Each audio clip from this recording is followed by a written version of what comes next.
আরে মা, তুমি এসব কি করছো আর দড়ি দিয়ে আমাকে বাঁধছো কেন? আইডিয়া মা, আজকে কি বাসায় কোনো মেহমান আসবে নাকি? সেটা আমি তোকে বলবো কেন, বলো। পাশের বাসার আন্টি আসবে নাকি মা? আরে পাশের বাসার আন্টি আসবে কেন? আসবে তো আমার কিছু বন্ধু বান্ধব। আরে ওই বল্টু, কি করছিস তুই এখানে? আরে এরা আবার কোত্থেকে এলো? দাঁড়াও, তোমাদের আজকে খবর আছে। মা, বাসায় চোর আসছে। আরে ওরা তো চোর না, ওরা আমার বান্ধবীরা।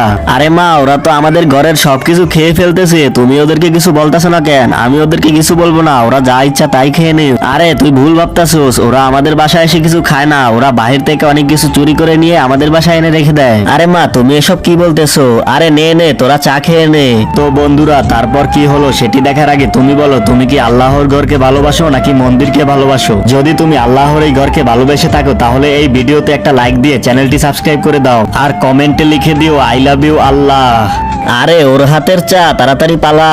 আরে মা, তোমার হাতের চা মনে হয় ওদের খেতে পছন্দ হয় না, এই জন্যই ওরা পালিয়ে গেছে।